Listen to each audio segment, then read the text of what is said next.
سلام بچه‌ها، امیدوارم حالتون خوب باشه. من آریا بودم، اینجا کانال یوتیوب منه و امروز میخوایم راجع به نه، خوب.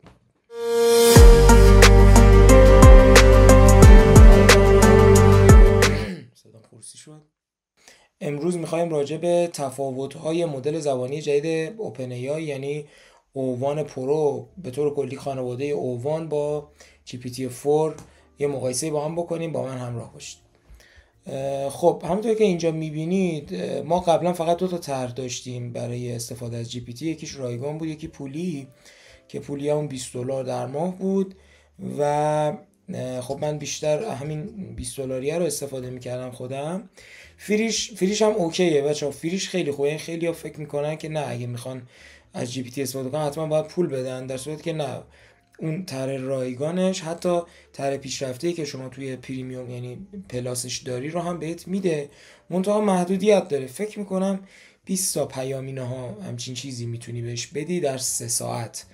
اگر خیلی استفاده بکنی میخوری به اون لیمیتش، ولی اگه نه، صرفا یه سری سوالات روزمره و اینا میخوای ازش بپرسی، اوکیه. و اینکه وقتی که فورش تموم بشه روی 3.5 به شما آن لیمیت جواب میده همیشه، یعنی حالتی رو نداره که شما بهش برسی و اصلا جوابتون نده. مدل پلاسش که $20 در ماه، همه مواردی که توی در واقع فری داره رو اینجا نوشته اون میده و اینکه فقط لیمیت ها بیشتر میشه، اکستند میشه، یعنی اون دسترسی شما بیشتر میشه. پیامایی که میتونی مثلا به فور او بنویسی و جواب بگیری قاعدتا بیشتر میشه، مشخصه، و دسترسی پیدا میکنی به ادوانس وایسش و ویدیو میتونی بهش بدی. البته اونم ثانیه های خاصی داره و هر ویدیویی نمیتونی بهش بدی، مثلا فیلم نمیتونی بهش بدی.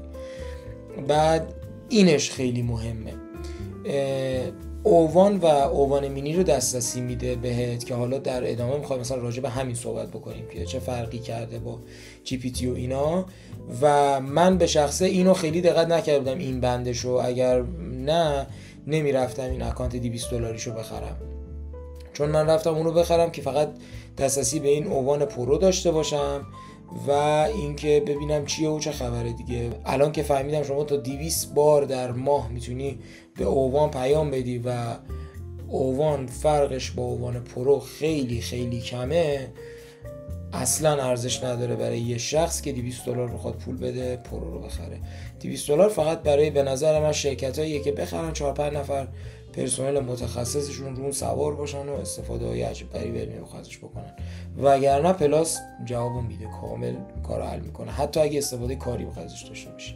دسترسی میده به سورا و این سورا سرویس جدید ویدیو جنریشن اوپن ای آی، خیلی جدید معرفی شده، باگ و اینا زیاد داره، ولی میگن مدل خوبی. اونو که استفاده کردن میگن ویدیوهای خوبی میده اگه پرامپت خوب بهش بده. خب میدونین که پرامپت نویسی خیلی مهمه. طرح بعدی که الان اضافه شده تقریبا 2 هفته پیش، یعنی من این ویدیو رو زمانی که دارم ضبط میکنم تقریبا 2 هفته قبلش معرفی شده. هر چی که توی پلاس داری رو داری، منتها دیگه آن لیمیتد اکسس داری به اووان مینی و جی پی تی 4 او که دیگه باید آن لیمیت باشه، ولی به اووان و اووان مینی و اووان پرو چیز داری، آن لیمیت اکسس داری، دسترسی نامحدود داری. در واقع یه مودی اضافه میشه به اسم اووان پرو، همون خانواده اووانه، همون الگوریتم، همون مدل زبانیه، منتها کامپیوتینگ پاور یا قدرت پردازش بیشتری میگیره، خرج میکنه و استفاده میکنه. و این باعث میشه که وقتی که سوالای خیلی پیچیده ازش میپرسی، مثلا آنالیز دیتا و اینا بهش میدی، یا مثلا ازش میخوای که برای دیتا ماین بکنه، خیلی کار بهتری انجام میده نسبت به جی پی تی 4، نه نسبت به اووان که شما توی پلاس هم بهش دسترسی داری. و این به نظر من ارزش خرید پلاس رو از همیشه بیشتر میکنه. بریم جلوتر مقایسه بکنیم بچه‌ها. جی پی تی 4 توی این در واقع نمودارهایی که می‌بینید مقایسه کرده توی 3 بخش ریاضیات، کدنویسی و PhD level questions یا PhD science questions که PhD level science question یعنی سوالات سطح PhD، سوالات علمی سطح PhD که میپرسن و جواب داده و مقایسه کردن با یک انسان دانشمند در اون سطح. توی کامپیتیشن ماث ریاضی مقایسه‌ای که کردن جی پی تی 4 13.4 بوده امتیازش. اووان پریویو که یه مدلی تقریبا بین اووان مینی و جی پی تی 4 او، یعنی بخوایم اینجوری بگیم میشه جی پی تی 4 او اووان مینی، اووان پریویو، اووان و یک کوچولو بالاتر اووان پرو. حالا نمیدونم تو قاب افتادم یا نه، ولی اینجوریه پله‌اش. توی کد نمره 89 گرفته بچه‌ها از 100 و جی پی تی 4o که اینقدر کد کامپنین خوبی بود به اصطلاح کد نویسا که میگن خیلی کد نویس خوبی بود، خیلی کلین کد مینوشت، فانکشنال خیلی کلین طراحی میکرد، نمرش 11 بوده تو این کامپتیشن و اووان نمره 89 گرفته. یعنی واقعا این چیه؟ یعنی برای کسی که کد مینویسه اگر به اووان دسترسی داشته باشه چی کار میتونه بکنه واقعا؟ به خاطر همینه که میگم تو دهه آینده بچه‌ها توی بحث گیمینگ اگر علاقه‌مندی و نرم افزار ما انقلابی رخ میده، از الان هم شروع شده و معجزه ها خواهیم دید. یعنی اصلا تعریفتون از بازی کامپیوتری عوض خواهد شد، تعریفتون از نرم افزار، تعریف ها عوض میشه، اینو بهتون قول میدم. و در مورد جی تی ای هم که الان تاریخ ارزش نزدیکه، جی تی ای وی آی، این حالا نمیدونم هوش مصنوعی میگن توش استفاده شده، ولی خب چون خیلی وقت دارن درستش میکنن احتمال رد پاهایی از هوش مصنوعی باشه، ولی نه اینقدر جدی که بیان کل استراکچر گیمو با ای آی دیزاین بکنن. ولی احتمالاً آخرین نسخه جی تی ای وی آی هست که ما اینقدر ای آی رو توش کم میبینیم یا نمیبینیم. نسخه بعدی شک نکنید کلا 0 تا 100 ای آی خواهد بود و اگر جز این باشه اصلا جایی نخواهد داشت تو بازار آینده AI بیس گیم و سرگرمی. بخش بعدی که مقایسه کردم یک نمودار فیروزه‌ای، در واقع این چارت فیروزه‌ای رنگ اضافه شده، این یک انسان اکسپرت تو این حوزه. یعنی اگه مثلا فیزیک اتمی رو در سطح پی اچ دی داریم مثلا بررسی می‌کنیم، این یه آدمیه که پی اچ دی فیزیک اتمی داره و محققه تو این قضیه. این نمره شده 69.7% و اووان شده 78. ببینید بچه‌ها این خیلی معنی عجیبی میده اگه بهش فکر کنید. چرا؟ چون تخصص اووان که فقط توی فیزیک هسته‌ای و فیزیک اتمی که نیست. این لعنتی آخه توی زیست هم همینه، توی ریاضی هم همینه. این خیلی عجیبه، چون اگه فقط توی حوزه بود میگفتم خب دمشون گرم، یک دانشمند به دانشمنده فیزیک اتمی اضافه شد. ولی وقتی تو همه حوزه‌ها دارن از اون اکسپرتای خودشون بهتر عمل میکنه، باید منتظر این باشیم که لبه تکنولوژی با سرعت خیلی زیادی و در وسعت خیلی زیادی جابجا بشه. گرایند سنگین میکنه هوش مصنوعی، خسته نمیشه، بی انگیزه نمیشه، حوصله‌اش سر نمیره. اینجوری نیست انتخاب کنه حوزه مورد من اینو دوست دارم اون دوست ندارم، من رو ریاضی وقت میذارم رو فیزیک وقت نمیذارم. به نظر من فوق‌العاده تکون خواهد داد مرزهای علمو. نمودار بعدی اومده توان جی پی تی 4o رو گذاشته. بچه‌ها من این مطلب رو از سایت تکست کورتکس خوندم، من بالا که دارید می‌بینید و اینم لینکشه، حالا اگه می‌خواید من میذارمش تو دسکریپشن، برید بعداً با جزئیات بخونید. من فقط خلاصه میگم نارنجیا مال جی پی تی 4o، نمره جی پی تی 4o، اووان هم ایمپروومنت های یعنی پیشرفت هایی که نسبت به 4o داشته. بیشترین تغییرات رو ما توی فیزیک، ریاضی و شیمی داریم میبینیم. توی ریاضی 60 بوده بچه‌ها نمرش، یعنی اکیوریسی و قدرت پاسخدهیش، که شده 95 حدوداً و خیلی یهو پیشرفت کرده، یعنی 50% یهو بهتر شده و بیشتر از 50%. توی شیمی 40% اکیوریسی داشته، شده 65%. اینجا هم حدوداً 56%، 60% بهتر شده. توی فیزیک هم به همین شکل دوباره نزدیک 50 خورده درصد تا 60% بهتر شده.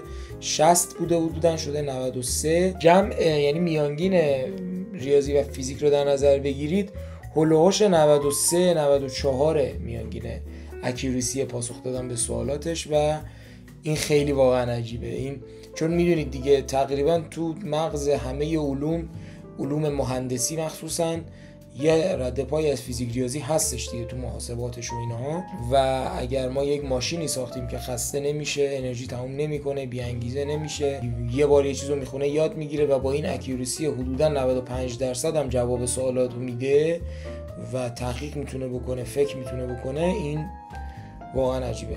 یک تفاوت عمده‌ای که سری او با جی پی تی 4 داره بحث فکر کردنه. شما وقتی به جی پی تی 4 پیام میدی مینویسه انالایزینگ و سریع جوابتون میده، یعنی سریع پر میکنه متن.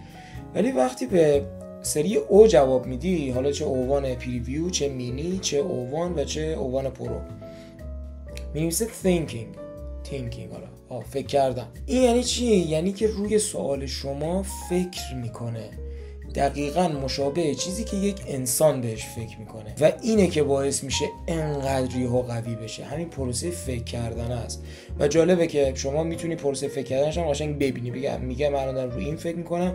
ببین دقیقاً مثل انسان دیگه. شما فکر یک برقکار حرفه‌ای رو میاری یه بیمارستان رو برقکشی کنه، بعد بهش میگه آقا پلنت چیه، میخوای چیکار کنی؟ میگه خب ما برق پرفشار از این قسمت کانال کشی میکنیم بره این قسمت ماشین‌آلات پزشکی رو مثلا جواب بده، یه سری برق میخوایم برای خوابگاه لازم داریم، نمیدونم یه سری برق برای اتاق آی سی یو میخوایم اینجوری بکشیم، نور اینجوری باشه و اینا که تو ذهنش میاد دیگه. خب هر متخصصی وقتی کار تخصصش رو میخواد انجام بده این الگوهای فکری براش شکل میگیره و دقیقاً این الگوریتم نوع عملکرد فکر کردن مدل او همینطوریه. قشنگ برای شما میگه خب کاربر از من اینو خواسته، من دارم به این فکر میکنم که راه حلمو اینجوری ارائه بدم. آها اینجا به یک کد یه مشکلی خورده، دارم این فانکشنشو دیباگ میکنم که اونجا با اون فانکشنه مثلا دچار مثلا مشکل نشه، چالش نخوره و اینا. و شما قشنگ این مراحل رو میبینی پر میشه نوار و بعد میگه که مثلا فکر کرد به مدت مثلا 3 دقیقه و 45 ثانیه و بعد جواب به شما میده و بسته به اینکه سوال شما چقدر پیچیده باشه یا چقدر آسون باشه از چند ثانیه شروع میکنه و معمولا تا 4-5 دقیقه. من سخت‌ترین سوالی که فکر کنم بهش دادم خواسته بودم FAQ بزنم و جدول بزنم و اینا که حالا دادیم. حالا این جزئیاتشو بعداً خودتون بخونید. اینجا هم خیلی خلاصه آخر ویدیو فقط مقایسه کنیم اووان پریویو اووان و اووان پرو رو. توی ریاضی اووان پریویو 50 بوده، توی اووان در واقع اووان و اووان پرو 78 و 86 به ترتیب. همونجور که میبینید خیلی اختلافی ندارن اووان و اووان پرو، ولی پریویو توی بخش ریاضیات و توی کد یه مقداری فاصله میگیره، هرچند به شدت قویه. به شدت همین پریویو هم قویه، چون این 62 که مثلا گرفته اینجا جی پی تی 4 11 امتیازش تو کد زدن و اووان با اووان پرو 1 امتیاز فرقشه و شما به این اووانه 200 تا پرامپت در ماه دسترسی داری با اون اکانت $20 و به نظر من خیلی ارزش خرید داره. همین، مرسی که ویدیو من رو تماشا کردید. اگر توپاکی میزنم، اگر یه جایی کم و کسی داره بهم بگید لطفاً. اوایل کارم ویدیوها رو تازه دارم ضبط میکنم و ممکنه یکم حوصله سربر بره، ممکنه صدام خیلی یک نواخت باشه. سعی میکنم ویدیو استفاده کنم، عکس استفاده کنم، اطلاعات جالبی بدم که حوصله‌تون سر نره، ولی قطعاً ایراداتی هست تو ویدیو. اگه کمکم کنین، نقد و بررسی اگه دارین برام بنویسین، من حتما میخونم و جواب میدم و خیلی خیلی ازتون ممنون میشم. مرسی که وقت گذاشتین و تا پایان این ویدیو با من بودین. مخلصیم.